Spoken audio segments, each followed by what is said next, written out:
Hey everybody, Anish Majumdar here, career coach to the fiercely ambitious, and I have a training for you today that is really, I think, going to make a huge difference in your day-to-day practical life. This one's all about identifying ways that you're giving up power and what corrective actions you can take right now to solve that.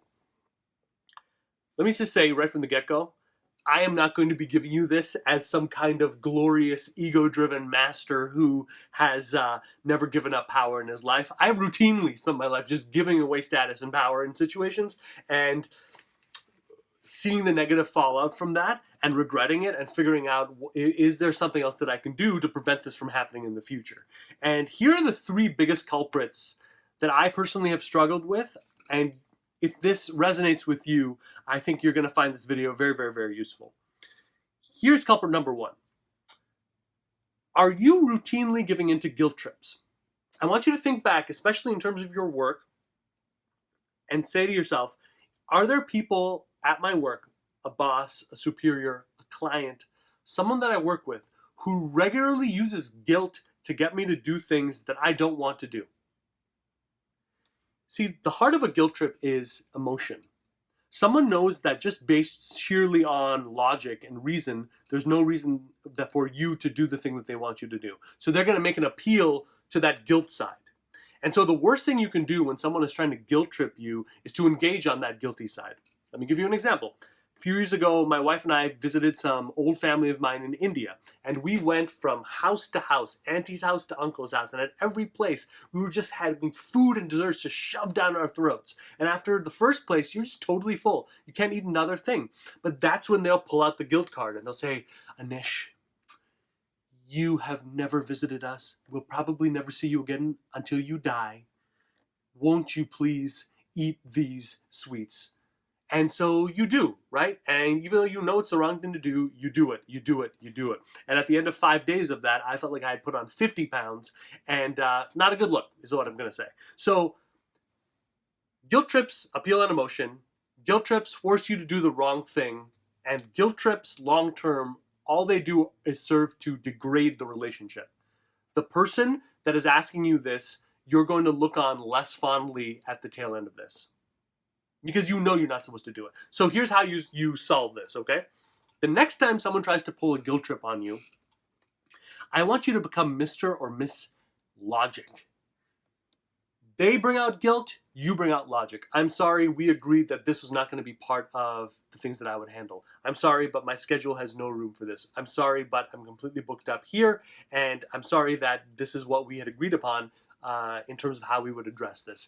Every time they pull out guilt, you bring out logic. Logic, logic, logic, logic. Because they can't beat you on the logic, and the logic is going to beat the emotion.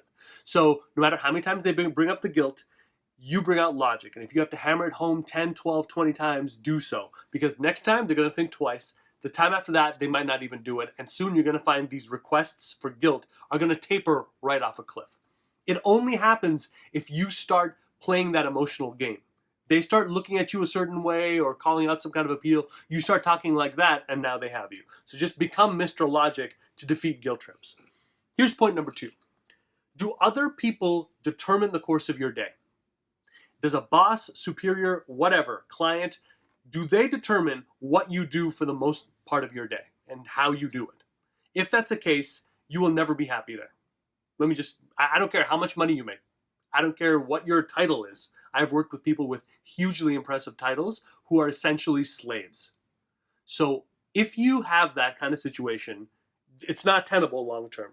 But here's how you start the process of fighting that.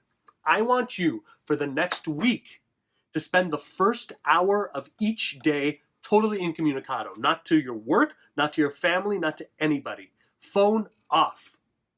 And you are sitting and you are working on the one important thing that is going to move the ball forward for you. That's probably maybe not something at work, by the way.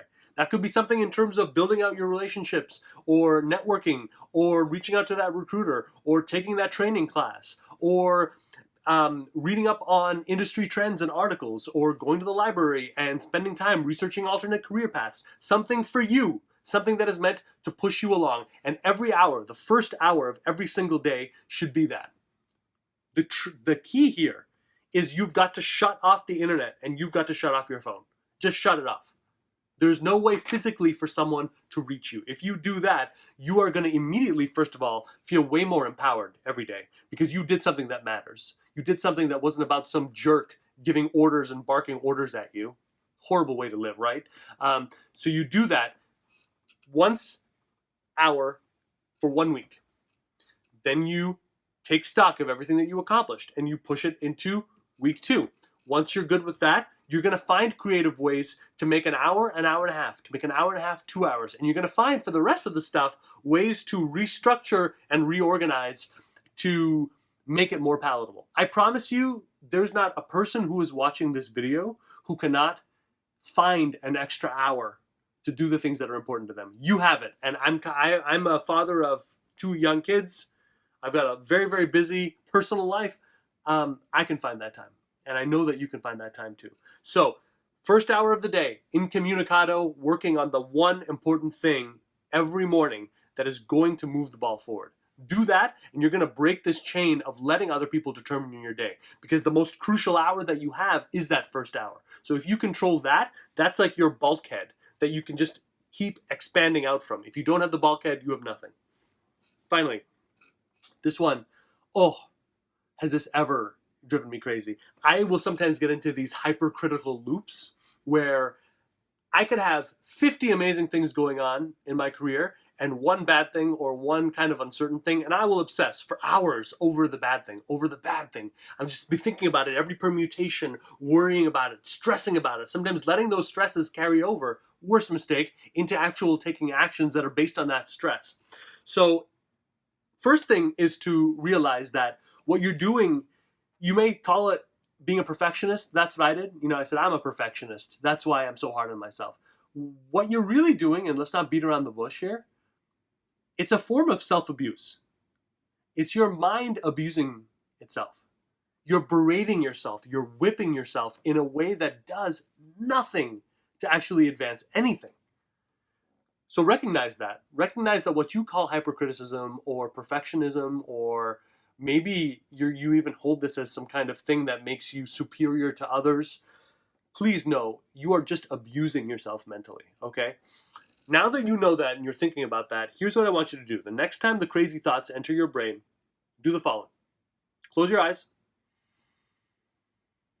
Take a nice slow breath. In and out. And I want you to ask yourself, is this thought useful? Engaging that part of your brain that is analytical, not emotion-based. So the worries are coming, the weird thoughts, the crazy thoughts are coming, and you're saying, is this thought useful?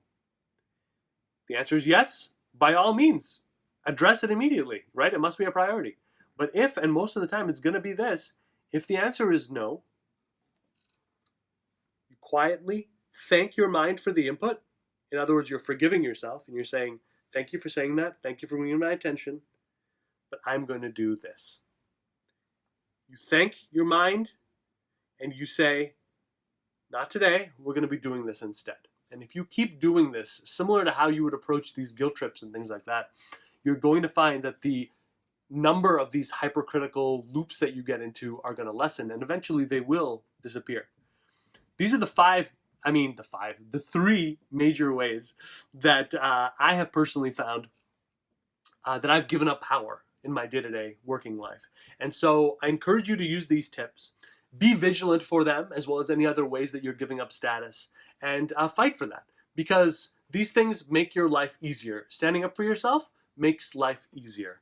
And at the end of the day, it's not just about success, but having success with a positive mindset and a feel that I'm living the good life. So I hope that this has been helpful to you. I will talk to you guys soon.